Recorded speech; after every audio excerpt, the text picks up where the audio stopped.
Assalamualaikum teman-teman, ketemu lagi di channel Misteri Sumatera 01 dan kita hari ini akan membahas lagi masih di adat dan Minangkabau dengan judul Tempat Tumbal Leluhur ketika nagari dijaga oleh roh dan darah. Tanah Minangkabau bukan sekedar hamparan adat dan pepatah pepetitih. Ia adalah kisah sunyi yang ditulis dengan darah, dijaga oleh roh dan disumpah oleh leluhur. Di balik rumah gadang yang tegak megah dan pusaka yang diwariskan, ada tempat-tempat yang tidak banyak disebut tapi menyimpan rahasia yang menahan langit agar tidak runtuh dan menjaga nagari agar tidak pecah. Dalam beberapa tradisi lisan Minangkabau dikenal istilah tampek tumpahan darah atau tempat tumbal leluhur. Ini bukan sekedar lokasi fisik tapi medan gaib di mana darah dikorbankan bukan karena kebrutalan tapi sebagai jembatan antara dunia manusia dan dunia roh. Dalam pembangunan rumah gadang, pelantikan penghulu atau pendirian nagari baru konon dilakukan ritual pengorbanan entah binatang atau bahkan pada masa silam. Darah manusia pilihan, darah itu dipercaya sebagai penyatu yang mengikat roh leluhur, tanah, dan seluruh keturunan dalam satu janji sakral. Beberapa antropolog meyakini bahwa jejak-jejak ini adalah sisa dari masa ketika Minangkabau belum sepenuhnya Islam, saat animisme, dinamisme, dan bahkan ajaran tantrik dari India pernah mengalir melalui jalur pelabuhan dan gunung. Dalam tantrisme, darah dan tumbal bukan sekedar persembahan, tapi energi spiritual. Ia adalah bahan bakar bagi kekuatan yang tidak kasat mata, dan meski kini praktik itu nyaris menghilang, jejaknya masih tertinggal dalam simbol, mantra, bahkan arsitektur rumah adat. Di Minangkabau, nagari tidak sekedar struktur administratif.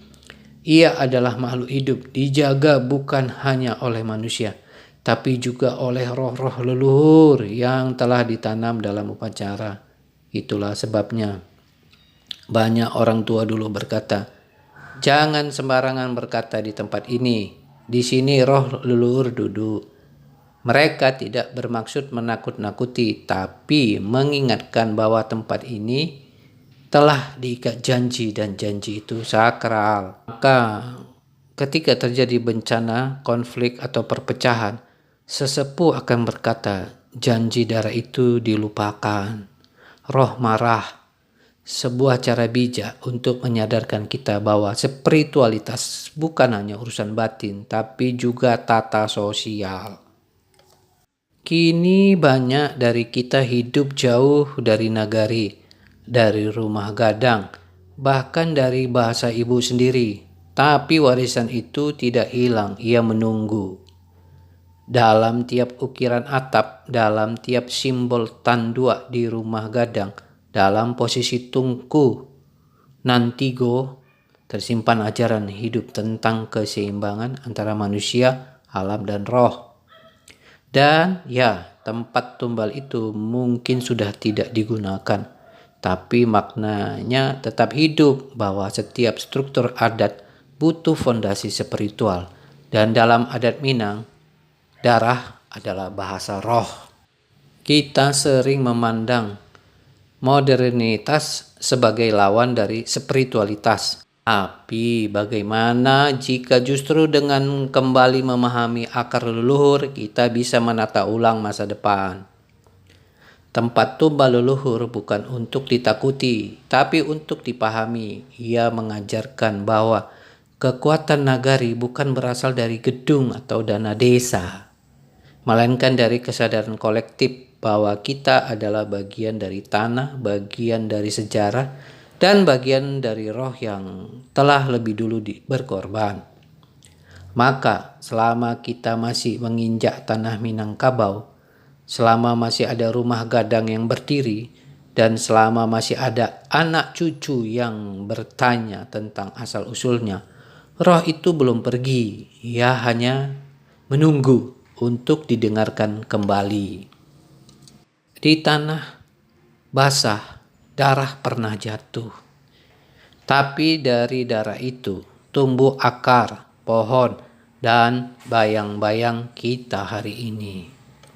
Kutipan ini adalah metafora puitis dan spiritual yang mengandung makna mendalam. Di tanah basah darah pernah jatuh, merujuk pada sejarah atau peristiwa masa lalu yang penuh pengorbanan, baik itu melalui peperangan, ritual, atau tumbal leluhur. Darah yang jatuh di tanah melambangkan penderitaan, perjuangan, dan sumpah sakral yang ditanam di bumi. Tapi dari darah itu tumbuh akar, pohon, dan bayang-bayang kita hari ini, menunjukkan bahwa pengorbanan masa lalu tidak sia-sia. Dari darah yang tumpah, lahirlah akar budaya, struktur sosial, nilai-nilai hidup, dan bahkan identitas kita hari ini. Bayang-bayang kita berarti keberadaan kita saat ini, yang tidak bisa dilepaskan dari warisan leluhur dan sejarahnya. Kutipan ini menegaskan bahwa setiap jengkal tanah yang kita injak mengandung jejak pengorbanan, dan kita sebagai generasi hari ini adalah kelanjutan dari pengorbanan itu.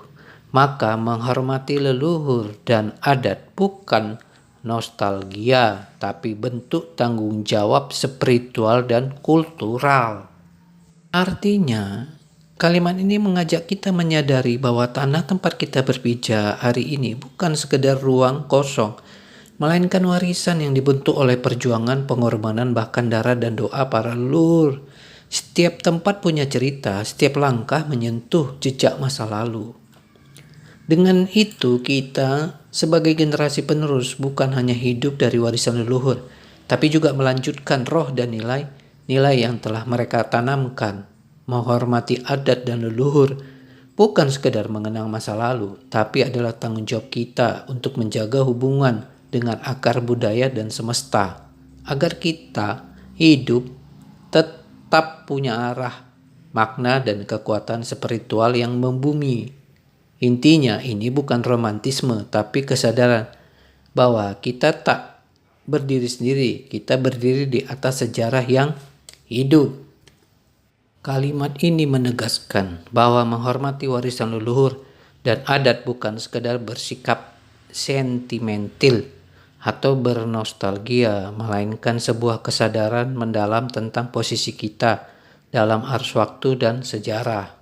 Penjelasannya, ini bukan romantisme.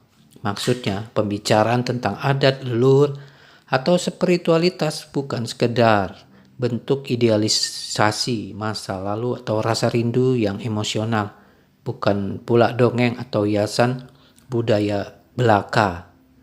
Tapi kesadaran ini adalah pengakuan batin bahwa segala sesuatu yang kita miliki hari ini, identitas, tanah, rumah, bahkan cara hidup, adalah hasil dari perjalanan panjang dan pengorbanan generasi sebelumnya. Menyadari ini artinya kita hadir secara utuh dalam sejarah dan budaya kita. Kalimat bahwa kita tak berdiri sendiri. Kita adalah bagian dari jalinan leluhur, alam, dan budaya. Kita tidak muncul begitu saja di dunia ini, tapi lahir dari sebuah garis warisan, baik secara darah, adat, maupun spiritualitas. Kita berdiri di atas sejarah yang hidup. Sejarah bukan benda mati. Ia hidup dalam adat, bahasa, rumah, tanah, batu, dan doa. Apa yang dilakukan leluhur, apa yang mereka korbankan masih mengalir dalam hidup kita hari ini jika kita mau menyadarinya.